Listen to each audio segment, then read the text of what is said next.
Welcome to Midnight Shadows, where the mysteries of the otherworld are unveiled.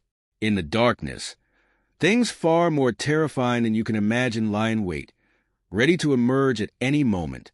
Tonight, we delve into true paranormal experiences shared by those who have faced the unexplainable, the cold touch of the unknown. Our first story takes us to the misty lands of Scotland, where two boys encountered a strange figure near a tennis court. A ghostly woman, gray and unmoving, appeared out of nowhere. She showed no signs of life. Was she a wandering spirit, or something far more sinister? Prepare yourself, because what you are about to hear will make you look at the darkness with a new sense of dread. Welcome to the Tape Library. Tonight, I'm bringing you a bunch of brand new stories from people who have encountered something that they believe is paranormal. All stories are read in the experiencer's own words, and you can find links to their accounts in the description if you wish to delve deeper into any of these tales. These stories are taking us all around the world tonight, and I'm very excited to bring them to you. A huge thank you to all those who agreed to let me share their experiences. If you have your own paranormal experience to share, then please do get in touch. You can find my email address in the description below. So, get yourself a warm drink, turn down those lights, and get comfortable. The first of our creepy experiences tonight takes us to Scotland. I don't believe in ghosts. If I see someone I don't know and trust, like on TV for example, telling a ghost story, I struggle to believe them. That being said, I had an experience when I was around 10 years old that I'm going to share today. This was approximately in 2003. My friend and I were walking to football training. I live in a quiet countryside town in Scotland. To get to the football training, we would walk past the tennis courts, as it saved a lot of time. The tennis courts are located at the bottom of a wide, open, grassy area. Next to the tennis courts is a sloped section of ground that runs the length of the court. I think it's meant to be the stand where people can sit and watch. It's sort of like a grassy pyramid that's been stretched out in length. There's a path that leads down to the stand and just stops. On the far side of the stand is a small wooded area. We were on the path, walking towards the tennis courts. It was broad daylight. No one was around. The wooded area briefly falls out of view as the path is on a slight decline. We walked up the hill with the stand onto the main body of it, and there is a woman standing at the trees. She has stood with her hands clasped in front of her, looking directly at us. My friend and I are walking toward her. She has stood between a fence and a small stream that's guarded by a waist-high fence. We walked the length of the court, now less than 10 meters from her. She hasn't moved. She just continued to stand and stare. We turned at the bottom of the court, now with our backs to her. We haven't said a word, but we looked at each other and ran. The woman was gray in appearance, but wasn't transparent or anything.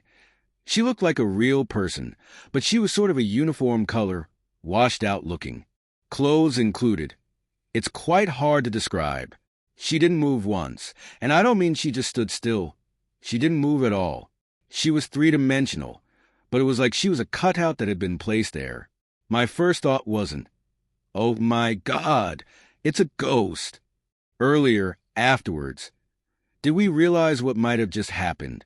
There is nowhere this woman could have come from. There are 2-meter fences blocking everywhere apart from the far side entrance to the tennis court and the approach we use to get there. The far side entrance's line of sight is never broken. The stand only obscures a part of the wooded section for a moment. She simply was not there. We broke line of sight for 5 to 10 seconds, and there she was. The village I live in is small. I have never seen this person before, and I haven't seen her since. For a good 10 years, that area would terrify me at night. I would hug the fence until I had to turn my back to the area we saw her at which point I would run. Doesn't matter how muddy the grass was. It was genuinely too frightening to care about the condition of my shoes. I don't know how to explain this. I tell people I don't believe in ghosts. When they ask, I always offer this story as a consolation. Looking back on it, I wish I'd spent more time looking at her as it was happening, despite not realizing what I was potentially looking at. The unbroken eye contact was unsettling. It made it difficult to look at her. That friend and I don't speak anymore. We haven't for around 15 years. I bumped into him in town about 4 years ago. The first question I asked him, once the greetings were over and done with, was, "Remember we saw that ghost?" He said, "I do, mate. I'm deep into the research and writing phases for the next 2 entries into this tape library. In the next episode, we're going to be exploring a location in Europe that has some absolutely insane stories connected to it. We're going to be getting heavily into the world of high strangeness. We also have another visit to a really interesting haunted house case on the horizon, so if you don't want to miss out, then please consider subscribing. Our next encounter takes us to Australia, where someone spent 12 months living in what they think may have been a haunted apartment. When I was in my first year out of school, my older brother and I moved into a small 2-story apartment in Scarborough, Western Australia. It was relatively cheap and in a great location, with the only drawback being that the apartment seemed half-finished in places. There were quite a few outdoor areas that were crumbling away, and even some of the walls in the upstairs area had sections of the wall unpainted. We were apparently the first tenants since the renovation. Our parents would come and stay with us from time to time, and we still talk about our weird experiences in that place today. It always had an eerie feeling to it, with random rooms at odd angles and a very uncomfortable aura, for want of a better word. The biggest feeling I had at the time was that I always felt like I was going to look down the staircase from the top living area and see someone run past. I don't know why I even thought that, but my parents said it was one of the first things that I said to them about the place. It all started one Friday night when I was staying home with my mom. We were both sitting on the couch watching TV at around 9 p.m., with only the lampshade and the kitchen light on. We both felt something really odd. I've never felt it before or since. Like all of the air was being sucked out of the room, or there was a pressure change, or something similar. It felt like we couldn't move, and it was like we were stuck in place. A shadow then appeared on the wall to the back left of the TV, about the size of a small person, but it almost just looked like a blob in a vague shape of a human. It moved diagonally up the wall to the left, as if it were climbing a set of stairs, and then disappeared. We spent the rest of the night in hysterics, leaving the house until my brother and dad returned a few hours later. What must have been a few weekends later, another encounter occurred. I had just been at the cinema watching a film with some friends. The film was White Noise, which was around 2005. It was based on hearing ghosts speak to you through the static of an untuned radio. It was a pretty average movie, but had an interesting idea. That night, while I slept in my bed, my clock radio turned on at max volume, right next to my head at about 1 a.m. It was 10 seconds of chaos as I tried to turn off the radio alarm, but nothing was turning off the sound. In my half-sleep state, I didn't think to pull it out of the wall. After about 10 seconds, it finally turned off, and I somehow went back to sleep. I remember at the time knowing that it was the scariest thing that had ever happened to me, and I had just encountered something. The next morning, I woke up to find the cord for the alarm clock in the middle of the room, under my bed, nowhere near the wall. Not long after that encounter, we had some friends around for some drinks in our main living room and had another incident. An old CD player of my brother's was sitting on the table and suddenly turned on at max volume, playing some weird Indian sitar-sounding music. Needless to say, it scared the hell out of everyone in the room, not only because of the loud noise out of nowhere. At another point during the night, a sound of a girl screaming came from upstairs and was eventually explained away by one of my friends as coming from a neighbor's house, even though it felt like it was directly above us. Another instance occurred on an evening when my mom was staying with us and my brother and dad were away. We had a tennis table in our garage that was connected to the house through the laundry. I had fallen asleep on the couch and woke up at around 2 a.m. I went to the laundry to have a drink of water from the tap and could hear people playing table tennis beyond the door to the garage. I was basically frozen in fear. I put my ear right up to the door, and you could hear the sounds of a game being played. I knew that myself and Mum were the only ones in the apartment. I retreated and went to bed, knowing that I was too weak to open the door and confront whatever was in there. I somehow fell asleep, The next morning, I woke up and went downstairs for breakfast. The first thing Mom says to me is, "How late were you and your friends up playing table tennis last night?" I got up to go to the toilet at 3 a.m. and could hear a game going on in there. So that was pretty spine-tingling. The last story that I can think of at the moment is when I was at a friend's house one night and received a phone call from my brother at home. As I answered, he said, "How drunk are you? I can hear you rattling the keys in the door."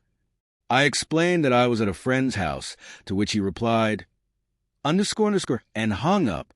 He called me back 5 minutes later and explained that as soon as he hung up, he heard what sounded like a large animal running along the side of the house, from the front along the side fence, and within seconds was knocking aggressively at the back door. He went to the back door, and there was nothing there. I'm sure there are other instances of what we've experienced. This is all I can remember at the moment. Does anyone have any ideas as to what we're dealing with here? Next up, we're off to California for a short, chilling childhood account. If you are enjoying these stories, then please consider hitting the like button. Every time you do, it helps spread these stories to more and more people. Small things like this help support the tape library massively. It means I can keep bringing you more and more real-life paranormal tales. This took place in the early 2000s during the beginning of my second grade, going into my third grade year of schooling. We had just moved to a small town in California, and I was having a hard time transitioning and making friends at this new school. The local kids essentially segregated me from the student body, and quite frankly, I was fine with it at this point.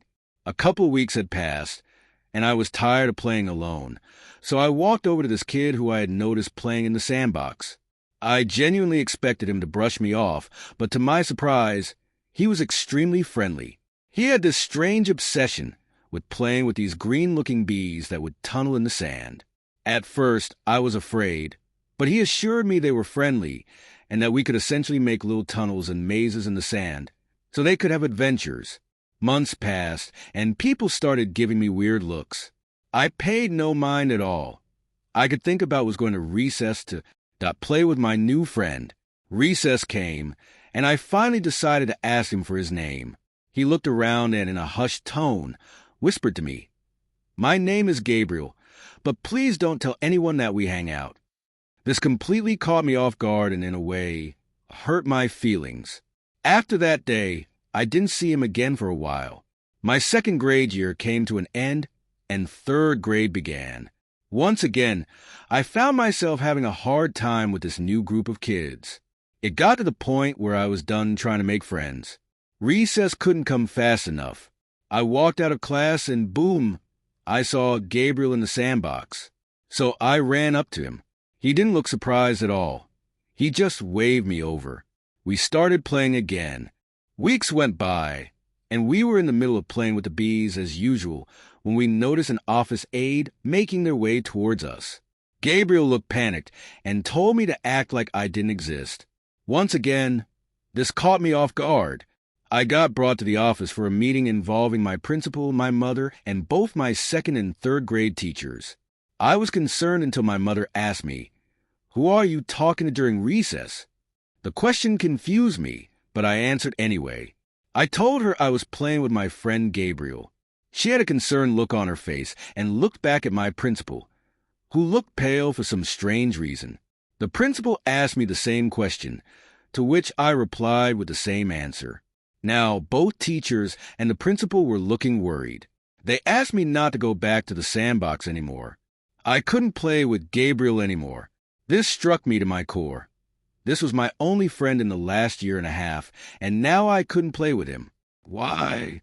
I listened, and a few years later, I decided to ask my mom about the conference we had. She was shocked that I remembered. She explained everything. Apparently, almost 10 years prior, a little boy named Gabriel had passed away after getting stung by a bee in the sandbox. He was actually severely allergic to bees. The teachers knew I had a hard time making friends, so I guess they watched me during recess and noticed that I'd been talking to myself. It got to the point where they were concerned enough to finally figure out what I was doing. Long story short, I was playing with a kid who had passed away. This bothered the principal so much that they renovated the sandbox, and I never saw him again. Normally, I'd be spooked by something of this nature, but in this case, I only found myself grateful to him for the memories. Shout out to my spooky friend Gabriel for reaching his hand out when I felt so alone. Rest in peace, Gabriel. Another childhood experiencer came forward to provide this next tale.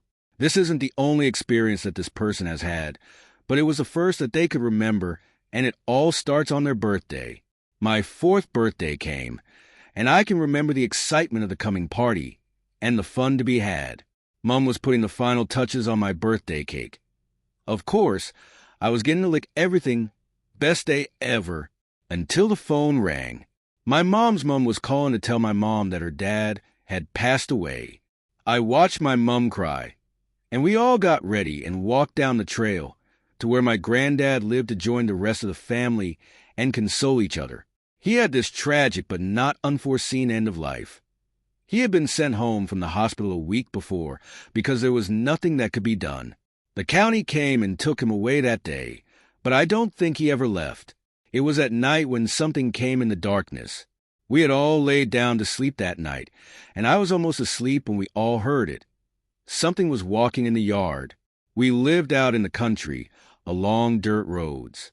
They used to put oil on it to keep the dust down, if they remembered the road was there.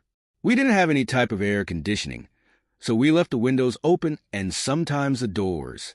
Normally, you hear small animals going through the yard, but this was no small animal walking tonight.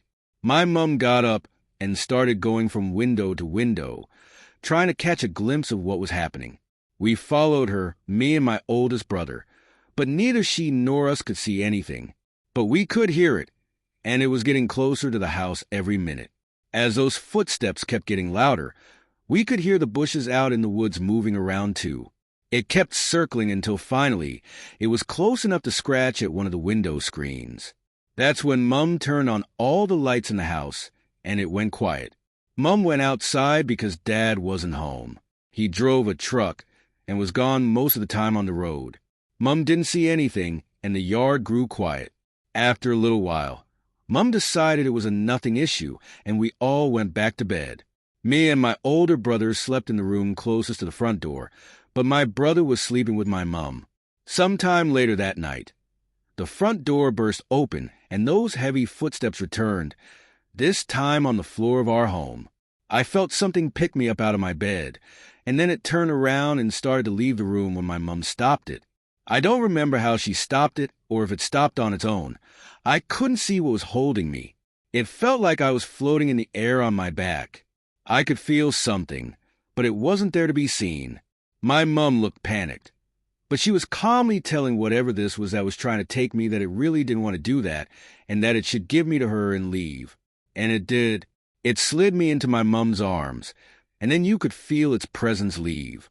The whole house felt light again, easier to breathe. Mum got all of us and stuck us in the closets in her room, and that's where we slept that night after her dad passed away. Thank you for joining me tonight on the Tape Library. I have one final short, terrifying story to share with you. If you have any thoughts or theories on any of the cases discussed today, then please do drop a comment below. I'd love to hear them. My aunt adored her grandchildren.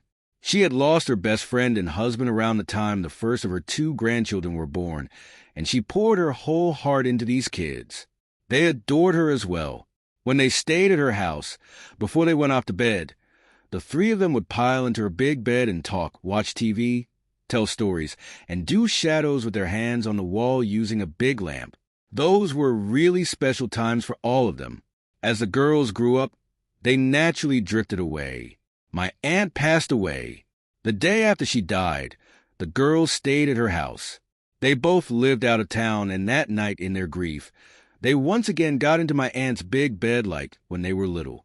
This was an older house, right on the Quarto Mini.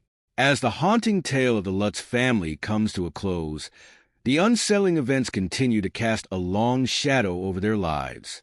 Their dog attempted to hang itself. A priest felt an evil presence, and their daughter communicated with an imaginary friend named Jody, who had glowing red eyes. George Lutz became increasingly obsessed with fire and exhibited erratic behavior. Paranormal investigators, including Ed and Lorraine Warren, conducted investigations at the house and reported feeling intense fear. They claimed to encounter a powerful demonic presence, alongside experiencing visions connected to the house's tragic past, including seeing bodies in the sewing room. Thus, the dark secrets were unveiled, but the story of the spirits is far from over. If you feel the terror still echoing in your ears, don't forget to like, share, and leave a comment to let us know your thoughts. Subscribe to Midnight Shadows so you won't miss any chilling tales in the future. Let's explore the horrifying mysteries that await us.